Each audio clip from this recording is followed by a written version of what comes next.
Hello class, welcome back बच्चों। तो पहले बच्चों स्टार्ट कर रहे हैं नया लेक्चर। तो वो नया लेक्चर एक नए टॉपिक के साथ स्टार्ट कर रहे हैं। टॉपिक बहुत इंपॉर्टेंट है और अब वो जितने भी नोट्स आपको दिखाई दे रहे हैं सब आज ही होने हैं अभी। ठीक है जी, ज़्यादा नहीं है, बस देखने में लग रहे होंगे बहुत ज़्यादा। ठीक है जी, मुद्दा सिर्फ 20 मिनट का होगा। ठीक है जी, 20 मिनट और बाबू छुट्टी। चलो क्या सब सामने देखेंगे मेरी तरफ। बाबू आपको आपको जो धीरे धीरे करके नोट्स मिल रहे हैं, एक जगह पर बेटा हम ना कंज्यूमर इक्विलिब्रियम की चर्चा कर रहे थे। याद है आपको कंज्यूमर इक्विलिब्रियम? इक्विलिब्रियम मतलब पोजीशन ऑफ नो चेंज और position of rest. Consumer equilibrium मतलब जहां पर कंज्यूमर चाहता है कि बस अब मैं और कंजम्पशन ना करूं क्योंकि मुझे उससे मैक्सिमम सेटिस्फैक्शन मिल चुका है। याद है बाबू, कंज्यूमर इक्विलिब्रियम की दो अप्रोचेस थी। कार्डिनल अप्रोच जहां हम सब कुछ नंबर से कर रहे थे, Marshall utility approach, marginal utility approach भी जिसको बोलते हैं। याद है ना आपको? और बेटा दूसरी थी इक्विलिब्रियम की ऑर्डिनल अप्रोच, जहां बेटा नंबर की बात नहीं होगी। मेरी तरफ देखना सर, कार्डिनल यूटिलिटी अप्रोच में ना एक कमी तो है ही, क्योंकि यूटिलिटी क्या है बेटा? एक साइकोलॉजिकल नंबर। मैंने एक पिज्जा की स्लाइस खाई, मैंने कहा जी 20 यूटिल का सेटिस्फैक्शन मिला। मेघांश ने खाई, उसने कहा जी मेरे को 30 यूटिल का सेटिस्फैक्शन मिला। साइकोलॉजिकल नंबर है, कोई कुछ भी बोल दे।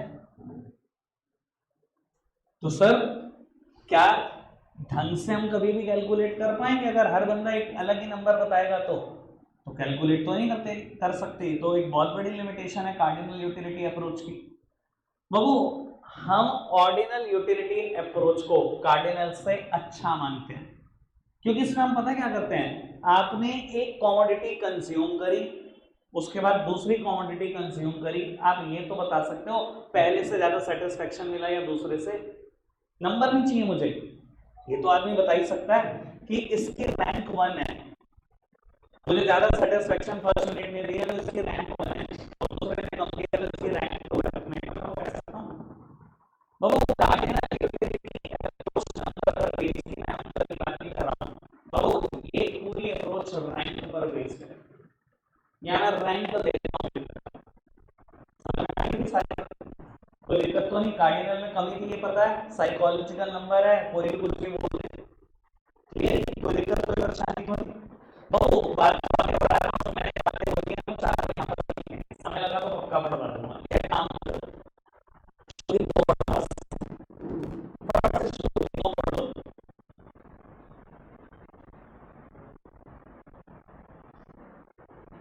मेरा ख्याल दूसरे कुछ क्लैरिटी तो होगी।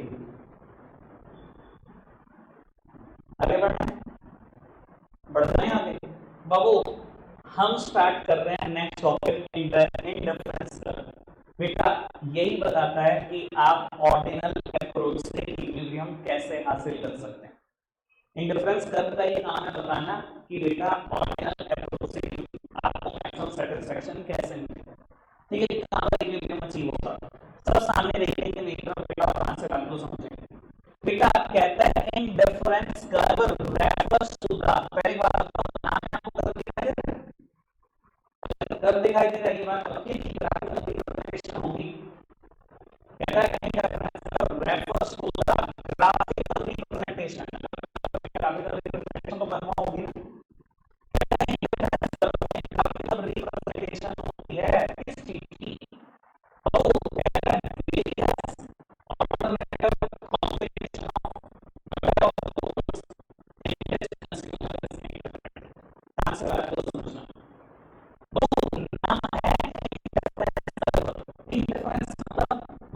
कंज्यूमर डिफरेंशिएट नहीं कर पाता। ये बहुत सारे बंडल बनाता है, दो एक बर्गर खाया दो पिज्जा की स्लाइस है, दो बर्गर खाया एक पिज्जा की स्लाइस है, तीन बर्गर खाया एक पिज्जा की स्लाइस है, चार पिज्जा की स्लाइस है, एक बर्गर खाया, बहुत सारे बंडल बनाता है दो बर्गर। लेकिन इन किसी भी बंडल में ना डिफरेंस नहीं होता। इनडिफरेंस कर डिफरेंस नहीं होता, मतलब अगर 5 बंडल बनाए ना, पांचों बराबर सेटिस्फैक्शन। समझ में आई बात? मैं क्या कोशिश कर रहा हूँ, देखो प्लीज। काम बेटा कार्डिनल अप्रोच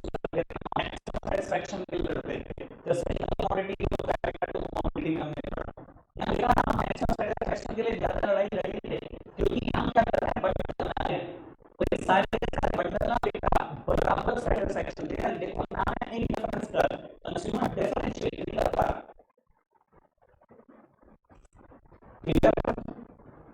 समझ में आ रही है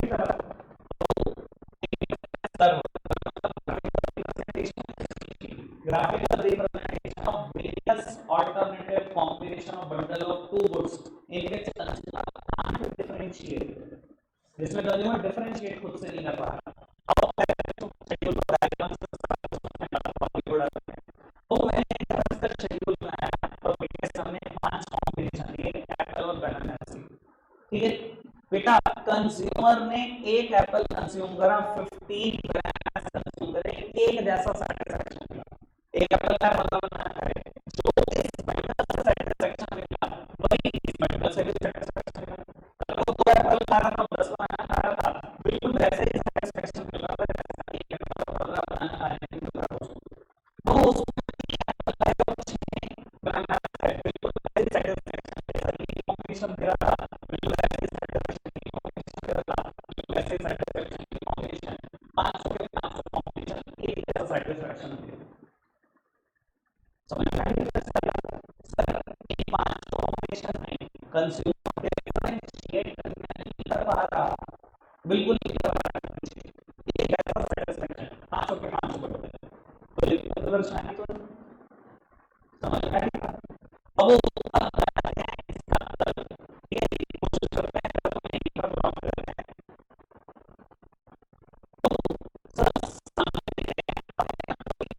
टॉपिक पढ़ा कैसे एमओसी और एमआरपी, एमओसी और एमआरपी आप अपने जिस 3 यूनिट सैक्रिफाइस करोगे ना हमेशा उसको बाय एक्सेस पर डालना तो अगर आप एक को बनाना देखते चले जा रहे हैं तो इसको बाय एक्सेस पर अगर चले जा रहे हैं इसको access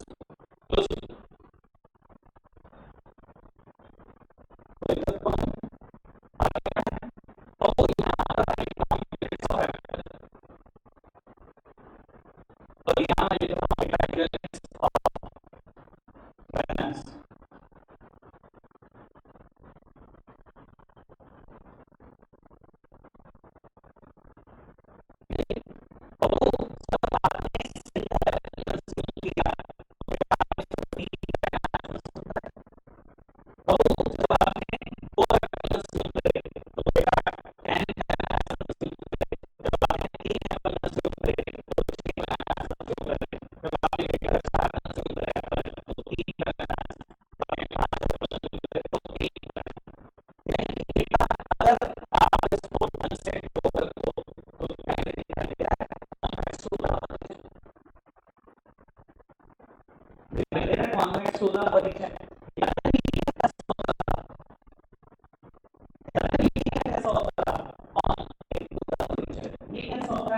convex to the future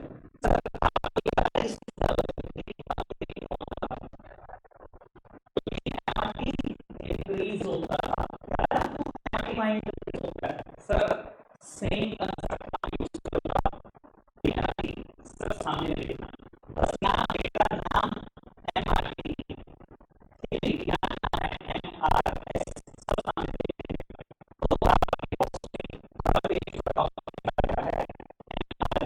marginal rate of substitution तो टॉपिक क्या दिया गया है marginal rate of substitution नहीं तो देखना प्लीज सब सामने देखो अरे ठीक है टॉपिक नहीं बता पड़ेगा मुझे तो पता है तो RS refers to the rate at which commodity can be substituted with each other so that total satisfaction of consumer remains the same.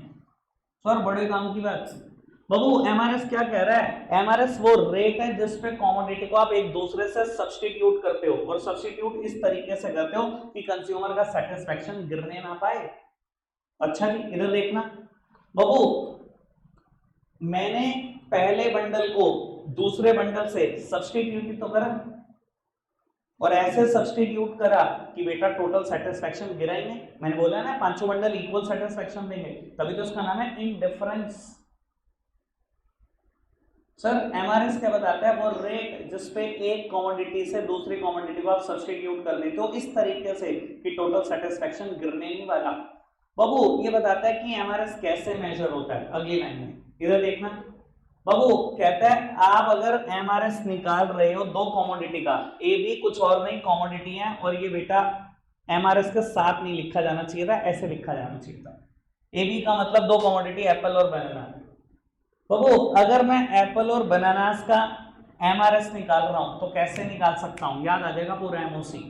MOC में भी यही लिखते थे, units of bananas willing to sacrifice, कि आप बनानास के कितनी unit sacrifice कर रहे हो, divided by units of apple willing to gain, यानी कि बेटा सैक्रिफाइस अपॉन गेन, यही तो कर रहे हो बाबू।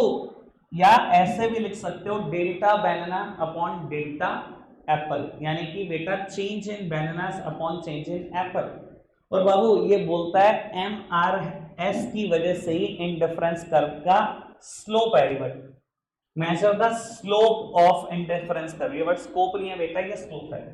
बाबू लिखा है MRS measure the slope of indifference curve. आओ जी कह रहे बच्चों मैं समझाता हूं इस चीज को इन डिटेल। बेटा मेरी तरफ देखो फटाफट से। बाबू अभी हमने कहा एमआरएस कैसे निकालते हैं, एमआरएस कैसे निकालते हैं? Unit sacrifice upon units gain. बाबू कितनी यूनिट सैक्रिफाइस करी बनानास की और कितनी यूनिट एप्पल की गेन करी? मेरी तरफ देखते रहेंगे प्लीज, यही हुआ सर? कितनी यूनिट बनानास की सैक्रिफाइस करी और कितनी यूनिट गेन करी एप्पल की? सर कितनी यूनिट सैक्रिफाइस करी और कितनी यूनिट गेन करी? और बाबू यहाँ कितनी यूनिट सैक्रिफाइस करी और यहाँ बेटा कितनी गेन करी? सब दिखाई दे रहा है आपको एमआरएस कैसे निकलता है? Unit sacrifice upon unit gain. कोई दिक्कत तो नहीं? कहता है एमआरएस की वजह से ही स्लोप डिटरमाइन होता है बेटा इंडिफरेंस कर्व का। मेरी तरफ देखोगे बाबू। अच्छा एक बात बताओ, क्या आपको दिखाई दे रहा है एमआरएस डिक्रीजिंग है? बताओ किसको नहीं दिखाई दे रहा है एमआरएस डिक्रीजिंग है? एमओसी और एमआरटी इंक्रीजिंग होते थे वहां पर। सर दिखाई दे रहा है एमआरएस डिक्रीजिंग है। अच्छा मैं रीजन बता दूं अगर डिक्रीजिंग होने का इसका तो कैसा रहेगा?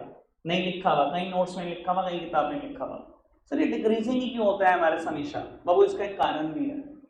बाबू कारण समझना। एक बात बताओ, एक आदमी ने एक एप्पल कंज्यूम करा, अगर वो उसके बाद दूसरा एप्पल कंज्यूम करे, मार्जिनल यूटिलिटी पे क्या फर्क पड़ेगा? फटाफट बताओ क्या होगा मार्जिनल यूटिलिटी का? गिरेगी। पक्की बात। एक जैसी कमोडिटी की बेटा अगर आप डिफरेंट यूनिट कंज्यूम करोगे, हर सक्सेसिव यूनिट से मार्जिनल यूटिलिटी गिरती है। कोई दिक्कत तो परेशानी तो नहीं? यानी कि बेटा इसका सेटिस्फेक्शन गिरेगा कि नहीं गिरेगा? मेरी तरफ देखो प्लीज, गिरेगा कि नहीं गिरेगा? सर अगर आप एक एप्पल कंज्यूम कर रहे थे तो सेटिस्फेक्शन थोड़ा ज्यादा था, जैसे ही दूसरा एप्पल कंज्यूम करा सेटिस्फेक्शन थोड़ा सा कम हो गया। आप कभी नहीं चाहते कि इधर से भी सेटिस्फेक्शन गिरे और इधर से भी मैं यूनिट्स गिराता चला जाऊं, इधर से भी सैक्रिफाइस बढ़ाता चला जाऊं। सर एक तो इधर से यूटिलिटी गिरी जा रही है, एक एप्पल खाया ज्यादा यूटिलिटी मिली, दूसरा खाया बाबू कम यूटिलिटी मिली, तीसरा खाया और कम मिली। एक तो इधर से सेटिस्फेक्शन गिरता चला जा रहा है, और अगर मैं इधर से भी यूनिट ज्यादा सैक्रिफाइस करने लग जाऊंगा तो मुझे तो लगेगा डबल सैक्रिफाइस हो गया। ये एक रेशनल कंज्यूमर की सोच है, वो इधर से सैक्रिफाइस कम करना शुरू कर देगा। देखो यहाँ ज्यादा सैक्रिफाइस करा, यहाँ बेटा कम कर दिया, यहाँ उससे कम कर दिया, यहाँ उससे कम कर दिया। दो तरफ से सैक्रिफाइस नहीं करता रेशनल कंज्यूमर, एक ही तरफ से करता है। समझ आ रही बात? क्योंकि बेटा एमआरएस हमेशा डिक्रीजिंग होता है, जो कर्व बनेगा हमेशा कैसा बनेगा? Convex to the origin. ठीक है ना बात? ओके बात? मेरी तरफ देखो, पहले इतना पोर्शन रिवाइज करो। ठीक है जी, जल्दी जल्दी नहीं करते बेटा, सिर्फ भागना नहीं है। बाबू मेरी तरफ देखो, फटाफट से इतना पोर्शन रिवाइज करो। सबसे पहले बेटा हमने ना ऑर्डिनल यूटिलिटी अप्रोच का इंट्रोडक्शन लिखा। बाबू क्या लिखा हमने उसके अंदर कि कार्डिनल यूटिलिटी अप्रोच में बहुत सारी लिमिटेशन है, जिसमें बिगेस्ट लिमिटेशन ये है कि यूटिलिटी एक साइकोलॉजिकल नंबर है, और वो साइकोलॉजिकल नंबर हर पर्सन के हिसाब से डिफरेंट होता है। तो बाबू ढंग से मैक्सिमम सेटिस्फेक्शन निकालना पॉसिबल नहीं है, यही डिसाइड करा हमने। कहा हम ऑर्डिनल यूटिलिटी अप्रोच में नंबर का यूज नहीं करेंगे, लेकिन हम क्या करेंगे बेटा? रैंक्स देंगे। यार ये तो बता सकते हो पहली यूनिट कंज्यूम करने पे ज्यादा सेटिस्फेक्शन मिला या दूसरी पे या तीसरी पे? रैंक तो दे सकते हैं। समझ में आ रही बात बाबू? हम ऑर्डिनल यूटिलिटी अप्रोच में इंडिफरेंस कर्व का यूज करेंगे। इंडिफरेंस कर्व क्या है? पहली बात कर्व है, ग्राफिकल रिप्रेजेंटेशन होगी किस चीज की? Various alternative combination of bundle of two goods in which consumer can't differentiate. Sir दो गुड्स लिए, डिफरेंट बंडल बना लिए जहां, और ये सारे के सारे बंडल एक जैसा सेटिस्फेक्शन देंगे। यानी कि जो मैंने अभी कर्व बनाया था ना, indifference curve, it is convex to origin. अगर मैं कहूं ये पहला बंडल, ये दूसरा बंडल, ये तीसरा बंडल, ये चौथा बंडल, ये पांचवा बंडल, सब एक जैसा सेटिस्फेक्शन देंगे। एक इंडिफरेंस कर्व पे जितने भी पॉइंट होते हैं सबका सेटिस्फेक्शन बिल्कुल बराबर होता है। कंज्यूमर इसमें डिफरेंशिएट नहीं कर पाता। ठीक है जी बाबू? इसकी शेप कॉन्वेक्स टू ओरिजिन क्यों बन रही है?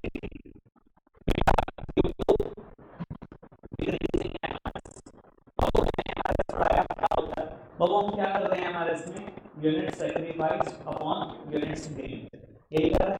अभी हमने देखा 5 का था, फिर 4 का हुआ, फिर 3 का हुआ, फिर 2 का हुआ, और मैंने बताने की कोशिश करी कि हमारा क्यों होता है।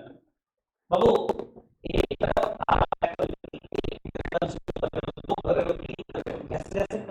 आप यूनिट्स बढ़ाते कभी मार्जिनल यूटिलिटी गिरेगी। एक तो सैक्रिफाइस हो गया, सैक्रिफाइस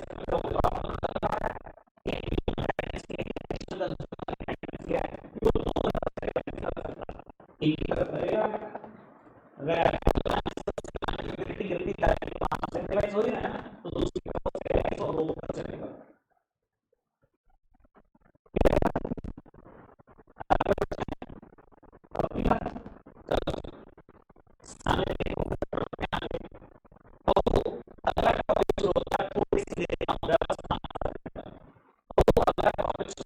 टॉपिक का नाम है मोनोटोनिक प्रेफरेंसेस।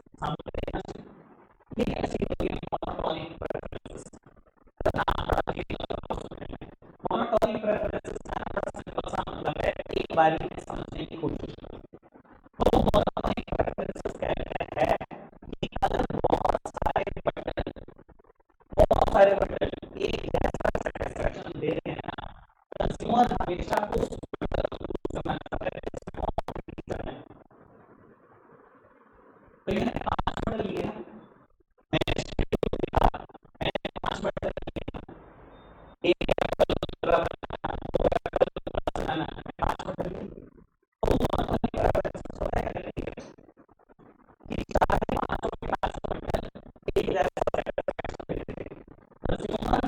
वो बंडल चूज करना चाहते हैं जिसमें कौन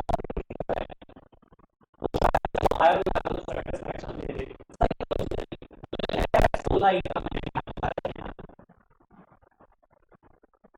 ऐसे सोचता है ना कंज्यूमर का, तो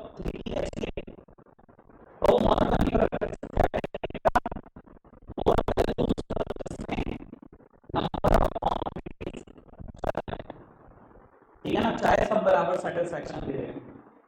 ठीक है जी, मैं आपको डायग्राम से दिखाऊंगा।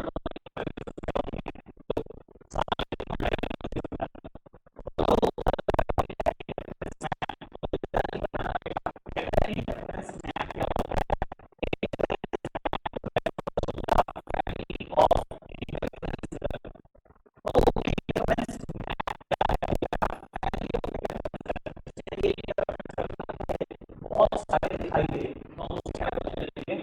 इंटरफेरेंस।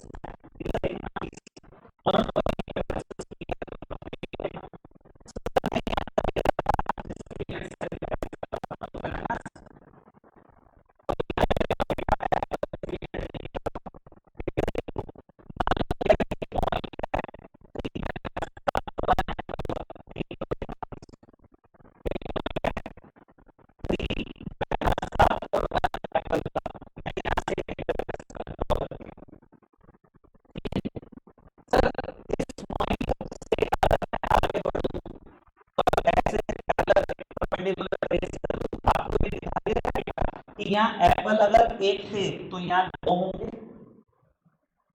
सर एप्पल 2 होंगे, और बनानास ये क्वांटिटी है बाबू। यहाँ बनानास 3 थे, एप्पल 1 था, तो मैंने एक इंडिफरेंस ड्रॉ कर दिया। अगर मैं कहूँ कि मैं सेम क्वांटिटी बनानास कंज्यूम कर रहा हूँ, लेकिन एप्पल की क्वांटिटी बढ़ा रहा हूँ, तो बेटा इंडिफरेंस कर कुछ आएगा? सर यही तो मोनोटोनिक प्रेफरेंसेस है। एक बात बताओ, पहले बंडल में मुझे कितनी क्वांटिटी दिखाई?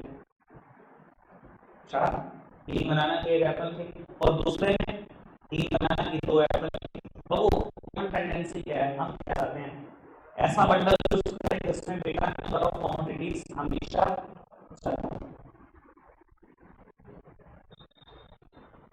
मोनोटोनिक प्रेफरेंसेस क्या होती हैं। वो जैसे बताओ सेटिस्फैक्शन दिया नहीं, जरा देगा नंबर ऑफ यूनिट करना भाई, तो दिमाग खराब रहेगा। पहले 4 के 5 है, ठीक है जी, आगे बढ़े। ओ आओ खत्म करते हैं टॉपिक। सर अब सिर्फ 2 मिनट का टॉपिक है, आज शाम के आपको जो बहुत सारा टॉपिक लिखा है पर सारा बाबू कुछ अजम्पशंस हैं इंटरफेरेंस कर्व की, फटाफट से खत्म करते हैं अजम्पशंस। पहली अजम्पशन है सर 2 ही कमोडिटी लेना। सर ये बात मैंने क्या पढ़ा है, representation of various alternative combination of bundle of 2 goods, यानी कि फंक्शन है 2 गुड्स ही होने चाहिए। सर 2 से ज्यादा होंगे ग्राफ कैसे बना दोगे, 2 ही होने चाहिए बाबू। दूसरी बात नॉन सटाइटी, सर जब तक मैं कार्डिनल अप्रोच पढ़ रहा था ना, मैं वहां पे पॉइंट ऑफ सटाइटी की बात करता था। पॉइंट ऑफ सटाइटी मतलब मैक्सिमम सेटिस्फैक्शन। कहता है यहाँ बात ही ना करना मैक्सिमम सेटिस्फैक्शन की, क्यों? क्योंकि एक इंटरफेरेंस करते जितने भी पॉइंट होते हैं सब इक्वल सेटिस्फैक्शन देते हैं। मैक्सिमम की बात कहां से आ रही है, मैक्सिमम सेटिस्फैक्शन की तो बात ही नहीं है यहाँ पे। एक इंटरफेरेंस कर रहा है 5 बंडल ही, मैंने 5 बराबर सेटिस्फैक्शन, ठीक है। बहुत इसकी फंक्शन क्या है, ऑर्डिनल यूटिलिटी, यानी कि टाइम को मेजर करेंगे, ठीक है। अभी बोलिए ना बेटा, वो डिमिनिशिंग एमआरएस, कहता है एमआरएस हमेशा डिमिनिशिंग लेना असम्पशन है, तो मैंने कहा कि एमआरएस हमेशा डिमिनिशिंग होता है।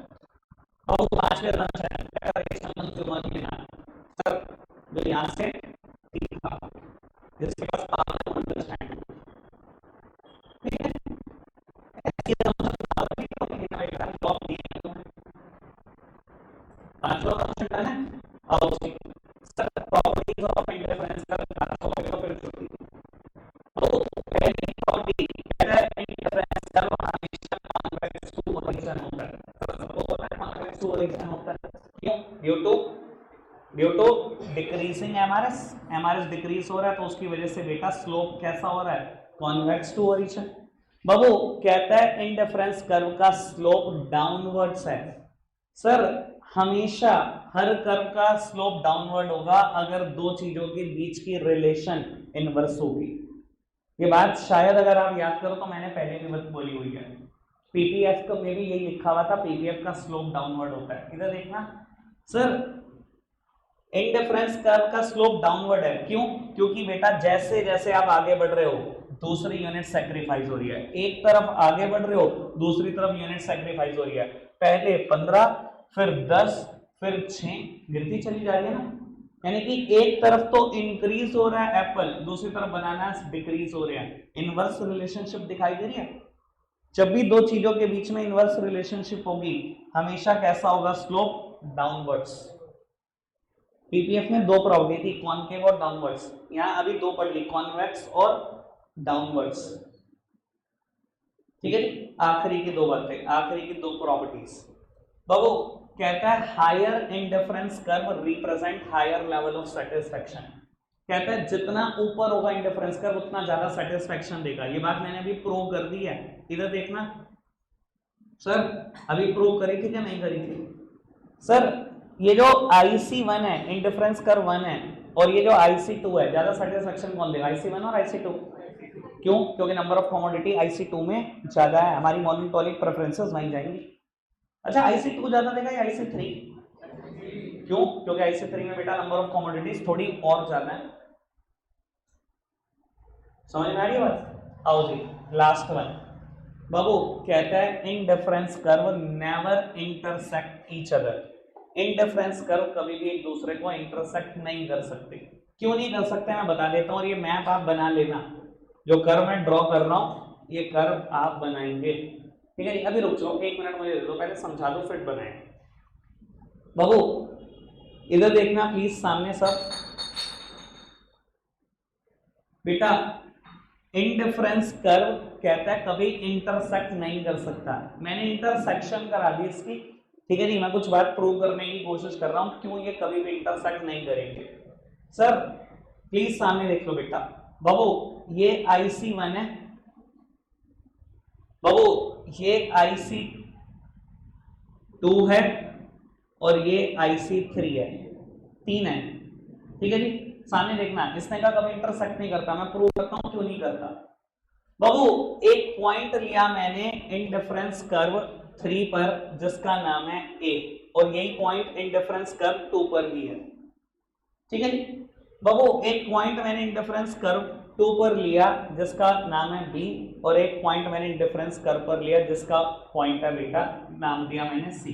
सब सामने देख रहे हैं बेटा। बाबू ये जो A पॉइंट है इंडिफरेंस कर्व 2 पे भी है और इंडिफरेंस कर्व 3 पर भी है, दिखाई दे रहा है आपको। बाबू ये जो A पॉइंट है इंडिफरेंस कर्व 2 पे भी है और इंडिफरेंस कर्व 3 पर भी है। बाबू एक इंडिफरेंस कर्व पे जितने भी पॉइंट होते हैं सब बराबर सेटिस्फेक्शन देते हैं, अभी बताया। बाबू क्या मैं लिख सकता हूं A बिल्कुल बराबर है B के? भाई ये रहा इंडिफरेंस कर्व 2, A पॉइंट भी यही है, B पॉइंट भी यही है, दोनों बराबर सेटिस्फेक्शन देंगे। मैं लिख सकता हूं A is equals to B, कोई दिक्कत तो नहीं। क्या ये पॉइंट इंडिफरेंस कर्व 3 पे भी है A, है ना? और बाबू ये C ये भी तो इंडिफरेंस कर्व 3 पर है। बाबू क्या इससे मैं ये भी लिख सकता हूं A is equals to C? क्या मैं लिख सकता हूं A is equals to C? फटाफट बताओ मेरे को बेटा। इंडिफरेंस कर्व 2 पर जितने भी पॉइंट होंगे बराबर सेटिस्फेक्शन देंगे, A बराबर B क्या होगा? इंडिफरेंस कर्व 3 पर जितने भी पॉइंट होंगे सब बराबर सेटिस्फेक्शन देंगे, A बराबर C क्या होगा? तो इससे तो ये प्रूव हो जाता है B बराबर है C के। सच में बताओ ये दोनों एक जैसा सेटिस्फेक्शन देंगे? तो इससे प्रूव होता है कभी इंटरसेक्ट कर ही नहीं सकते भाई, ये कभी इंटरसेक्ट ही नहीं कर सकते एक दूसरे को, ये दोनों बराबर सेटिस्फेक्शन ही देंगे। ऑब्वियसली सी हायर लेवल पे है। तीसरा पॉइंट हमने यही तो पढ़ा, जो जितना ऊपर होगा इंडिफरेंस का वो ज्यादा सेटिस्फेक्शन देगा। ये डायग्राम बनाना है और ऐसे ही बताना है इसको। रखेंगे आज के लिए इतना ही प्यारे बच्चों।